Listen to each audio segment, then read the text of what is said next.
तो दोस्तों, भारत के स्टार मुक्केबाज और ओलंपिक पदक विजेता विजेंदर सिंह के बुधवार को किए गए पोस्ट से बवाल मच गया है। आपको बता दें, उन्होंने ट्विटर पर पोस्ट कर क्रिकेट में धोखाधड़ी की बातें कही हैं। उन्होंने लिखा था कि क्रिकेट में भी उम्र की धोखाधड़ी चल रही है। इसके बाद उनके पोस्ट पर फैंस ने जमकर कमेंट किए और उनसे पूछा कि ये पोस्ट किसके लिए है। कुछ फैंस ने इसे वैभव सूर्यवंशी से जोड़कर देखा है। आपको बता दें, विजेंदर ने लिखा, भाई आजकल उम्र छोटी करके क्रिकेट में भी खेलने लगे। हालांकि विजेंदर ने इस पोस्ट में किसी का नाम नहीं लिया। इसके बाद कयासों का दौर शुरू हो गया है। आदित्य अमन नाम के एक यूजर ने लिखा, वैभव सूर्यवंशी की बात कर रही हो क्या। वहीं दूसरे यूजर ने लिखा, अंडर 19 न खेल रहे ताऊ, अनुभव अंतर्राष्ट्रीय क्रिकेट खिलाड़ियों की सत्तू का घोल बनाकर पी लिया है छोरे ने। चित्रकार नाम के एक्स यूजर ने लिखा, हाँ तो बॉक्सिंग अकेले थोड़ी ऐसा खेल है। तो दोस्तों, बहुत सारे कमेंट यहाँ पर किए वैभव सूर्यवंशी को लेकर के जोड़ा जा रहा है कि विजेंदर सिंह ने आखिर ऐसा कमेंट क्यों किया, ऐसा पोस्ट क्यों किया। वैभव सूर्यवंशी की उम्र को लेकर सबसे पहला सवाल तब उठा था जब उन्हें नीलामी में राजस्थान रॉयल्स ने 1.1 करोड़ रुपए में खरीदा था। हालांकि तब वैभव के पिता ने सभी को चुनौती दी थी कि अगर किसी को दिक्कत है तो वो चुनौती दे, उन्हें मुंह तोड़ जवाब दिया जाएगा। अब वैभव के शतक के बाद से इसकी चर्चा फिर हो रही है। कई और खेलों में आयु को छिपाना एक आम बात है और कई खिलाड़ी इसमें पकड़े भी गए हैं। आयु धोखाधड़ी या किसी खिलाड़ी की उम्र को गलत तरीके से प्रस्तुत करना भारतीय खेलों की एक महत्वपूर्ण समस्या रही है। खासकर जूनियर और आयु वर्ग के स्तर पर यह काफी प्रचलित है। बीसीसीआई ने इस मुद्दे को हल करने के लिए उपाय किए हैं, जिसमें सख्त सत्यापन प्रतिक्रियाएं शामिल हैं। वैभव फिलहाल 14 वर्ष के हैं। उन्होंने गुजरात टाइटंस के खिलाफ मुकाबले में 35 गेंदों में शतक जड़ा था और वो इस लीग में सबसे तेज शतक लगाने वाले भारतीय अब बन गए हैं। तो दोस्तों, इस प्रकार क्रिकेट में भी कम उम्र करके तो विजेंदर सिंह के इस पोस्ट से मचा है बवाल, खलबली। फैंस ने पूछा, ये आप किसे बोल रहे हैं। तो साफ तौर पर ये संभावना है कि 14 साल के सूर्यवंशी के बारे में ये बात कही जा रही है। विजेंदर सिंह ने दोस्तों ये पोस्ट करके खलबली मचा दी है और वो भी मुझे लगता है कि शक कर रही हूँ कि जैसे वैभव सूर्यवंशी जो है वो 14 साल के नहीं है बल्कि ज्यादा के हैं। तो दोस्तों, अब हम बढ़ेंगे अपनी अगली स्टोरी की तरफ जो जुड़ी है वीरेंद्र सहवाग से। आईपीएल के पहले सत्र में दिल्ली ने क्यों फेर लिया था विराट कोहली से मुंह, वीरेंद्र सहवाग ने किया सबसे बड़ा खुलासा। तो दोस्तों, आरसीबी के फॉर्मर कप्तान और स्टार बल्लेबाज विराट कोहली शानदार फॉर्म में चल रहे हैं और मौजूदा आईपीएल 2025 में दूसरे सबसे ज्यादा रन बनाने वाले बल्लेबाज भी हैं। और इसी बीच फॉर्मर भारतीय बल्लेबाज वीरेंद्र सहवाग ने आईपीएल 2008 से जुड़े एक पुराने किस्से को याद किया है।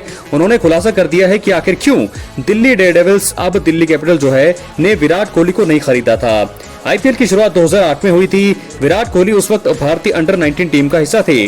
उन्हें ड्राफ्ट में शामिल किया गया था, लेकिन दिल्ली ने विराट की जगह बाएं हाथ के गेंदबाज प्रदीप सांगवान को टीम का हिस्सा बनाया था। उस वक्त दिल्ली डेयरडेविल्स की कमान वीरेंद्र सहवाग के हाथों में थी और उन्होंने अब इस पर खुलकर बात की है। क्रिक बस से बात करते हुए सहवाग ने कहा, मैं कप्तान था जिसने विराट कोहली को नहीं चुना और प्रदीप सांगवान को चुना।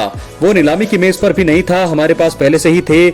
मैं वहां था। गौतम गंभीर, शिखर धवन, दिलशान, हमारे पास बहुत सारे टॉप क्रम के सलामी बल्लेबाज थे। फिर एबी डिविलियर्स भी थे, इसलिए हमारे पास पहले से ही बहुत सारे बल्लेबाज थे, लेकिन हमारे पास गेंदबाज नहीं थे। हमारी सोच थी, चलो एक गेंदबाज चुनते हैं और कुछ विविधता लाने के लिए एक बाएं हाथ का गेंदबाज। तो शायद ये एक अच्छा विकल्प था। महेश और प्रदीप सांगवान से ये उस समय 2 युवा गेंदबाज थे। पहले 3 सालों में हमने खेला, दोनों ने हमारे लिए अच्छा प्रदर्शन किया।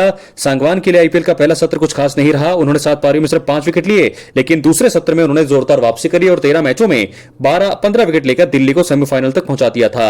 सांगवान ने आईपीएल में दिल्ली के कुल 3 सीजन खेले और 29 विकेट हासिल किए। तो वहीं दूसरी तरफ विराट कोहली इस टूर्नामेंट के सबसे ज्यादा रन बनाने वाले अब बल्लेबाज हैं। आरसीबी की कप्तानी कर चुके विराट कोहली, किंग कोहली, इकलौते ऐसे खिलाड़ी हैं जिन्होंने 18 सीजन में सिर्फ एक ही टीम से खेला है और वो है आरसीबी। तो दोस्तों, इस प्रकार क्यों नहीं चुना विराट कोहली को, ये बता दिया है वीरेंद्र सहवाग ने, क्योंकि विराट कोहली दिल्ली से आते हैं और दिल्ली डेयरडेविल्स ने उनको नहीं चुना था उस समय 2008 में और आरसीबी में गए थे विराट कोहली और तब से लेकर अब तक विराट कोहली आरसीबी के लिए ही खेल रहे हैं और इस समय आरसीबी क्या आईपीएल के इतिहास के सबसे ज्यादा रन बनाने वाले खिलाड़ी बन चुके हैं विराट कोहली। तो दोस्तों, प्रदीप सांगवान को चुना जो अब तो मुझे नजर ही नहीं आते हुए कि कहां है, क्या कर रहे हैं, लेकिन विराट कोहली का नाम आज क्रिकेट की दुनिया में सबसे ऊपर लिया जाता है। King Kohli, chase master Virat Kohli, ये नाम अब हर किसी की जुबान पर है। तो विराट कोहली को क्यों नहीं खरीदा आईपीएल में दिल्ली कैपिटल्स ने? वीरेंद्र सहवाग ने वो सारी चीजें वीरेंद्र सहवाग ने आपको बता दी हैं, खुलासा कर दिया है। दोस्तों क्या है आपकी राय? अपनी राय कमेंट बॉक्स में जरूर दें। चैनल पर नए हैं, सब्सक्राइब करने के बाद ऑल पर क्लिक करें, क्योंकि ये फ्री है और यहां आपको हर प्रकार की भारतीय क्रिकेट और आईपीएल से जुड़ी हुई तमाम जानकारी मिलती है। तो चलिए दोस्तों, अब हम आखिर में बात करने वाले हैं आईपीएल 2025 पॉइंट्स टेबल की अंक तालिका में अब कौन है सबसे ऊपर, कौन है सबसे नीचे। आइए जानते हैं सिनेरियो। तो आप देख सकते हैं, सबसे पहले हम बात करते हैं नंबर 1 से नंबर 10 तक। तो नंबर 1 पर है इस समय मुंबई इंडियंस, 11 मुकाबले खेल चुकी है, 7 जीत और 4 हार के साथ इस समय नंबर 1 की पोजीशन पर है द मुंबई इंडियंस। जी हां दोस्तों, 1.27 का नेट रन रेट है और सबसे ऊपर इस समय net run rate Mumbai Indians का ही है। तो ऐसे में अगले 3 मुकाबले उनके बचे हैं और 3 में से अगर वो एक मैच भी अब जीतते हैं, जैसे कि 16 पॉइंट उनके होते हैं, तो एक मैच जीतकर जो मुंबई इंडियंस है आराम से क्वालिफाई कर सकती है। और दोस्तों मुंबई इंडियंस तो क्वालिफाई करने के बहुत ज्यादा करीब है, लेकिन नंबर 2 पर है रॉयल चैलेंजर्स बेंगलुरु, यानी कि आरसीबी की टीम। आईपीएल का इतिहास में कभी भी इन्होंने ट्रॉफी जीती नहीं है, लेकिन इस बार पूरे चांसेस लग रहे हैं आरसीबी के।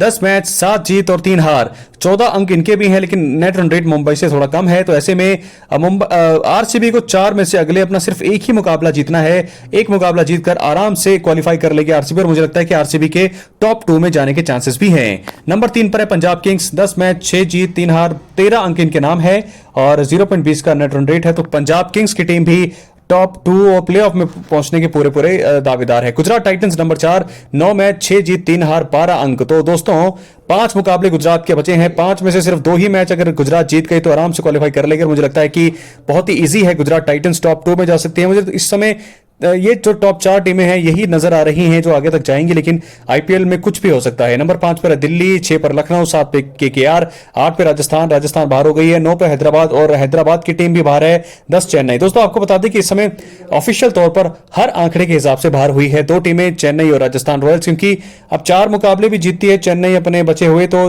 4 दूनी 8, 4 12 अंक होंगे, तो ये पर्याप्त नहीं है। और साथ ही साथ राजस्थान रॉयल्स के 3 मैच बचे हैं, 3 दूनी 6, 6 12 अंक पे ये भी नहीं पहुंच पाएंगे। हैदराबाद के पास 5 मैच बचे हैं, अगर 5 के 5 मुकाबले उन्होंने जीत लिए तब जाकर के वो जाएगी अगले राउंड में, यानी कि हैदराबाद को अगले 5 मुकाबले जीतने पड़ेंगे। एक भी मैच अगर वो हारती है तो बाहर हो जाएगी इस आईपीएल की अंक तालिका के प्लेऑफ से। केकेआर के पास मौका है, लखनऊ के पास भी मौका है, दिल्ली कैपिटल्स के पास भी मौका है, लेकिन देखना होगा कि कौन सी टीम जाएगी सबसे आगे। तो दोस्तों ऐसे में अगर पॉइंट्स टेबल देखें ताजा, तो मुंबई, आरसीबी, पंजाब, गुजरात टॉप पर हैं। दिल्ली के पास भी 4 मैच बचे हैं, 12 अंक उनके पास भी हैं, लेकिन मुझे देखना होगा कि क्या यहां पर दिल्ली कैपिटल्स आगे तक जाएगी। लखनऊ के पास भी इस समय बहुत सारी दुविधाएं हैं, लखनऊ भी लगातार मुकाबले हार रही है और केकेआर का भी सफर मुझे लगता है खत्म हो जाएगा। केकेआर ज्यादा आगे जा नहीं सकती, क्योंकि 4 मैचों में से उन्हें कम से कम 3 मुकाबले जीतने होंगे। तो दोस्तों मुश्किल है, 3 मुकाबले 4 के 3 केकेआर के लिए मुश्किल है, लखनऊ के लिए मुश्किल है, दिल्ली कैपिटल्स के लिए मुश्किल है, लेकिन टॉप 4 जो टीमें आपके सामने समय है, मुंबई, दिल्ली कैपिटल्स दूर है, मुंबई, आरसीबी, पंजाब और गुजरात, ये 4 टीमें हैं जो मुझे लगता है कि क्वालिफाई कर लेगी। तो दोस्तों ऐसे में ये है पॉइंट्स टेबल का हाल। आरसीबी कभी भी आईपीएल जीती नहीं है, क्या इस बार जीतेगी? गुजरात टाइटंस एक बार जीत चुकी है, क्या दूसरी बार जीतेगी? पंजाब और आरसीबी 2 टीमें ऐसी लग रही है, मुझे लगता है कि अगर ये 2 टीमें मुंबई और गुजरात के साथ जाती है टॉप 4 में, तो 2 में से किसी एक टीम को जीतना जरूर चाहिए, क्योंकि अब तक हमें नया चैंपियन मिला नहीं है और हम सभी चाहेंगे दिल्ली, पंजाब, आरसीबी या लखनऊ में से कोई एक चैंपियन बने ताकि हमें नया चैंपियन मिले। मुंबई जीतेगी तो छठा टाइटल जीतेगी, गुजरात जीतेगी तो दूसरा। यहां पर अगर दिल्ली जीतती है, दिल्ली जाती है आगे, तो दिल्ली भी पहला जीतेगी। तो देखना होगा कि क्या होने वाला है। अपनी राय कमेंट बॉक्स में जरूर दें। दोस्तों चैनल पर नए सब्सक्राइब जरूर करें, क्योंकि ये फ्री है और यहां आपको हर प्रकार की आईपीएल 2025 इंडियन क्रिकेट से जुड़ी हुई तमाम जानकारी मिलती रहेंगी। इसलिए वीडियो को लाइक करें, शेयर करें, सब्सक्राइब करें। सब्सक्राइब करने के बाद ऑल पर क्लिक करें। बहुत बहुत धन्यवाद।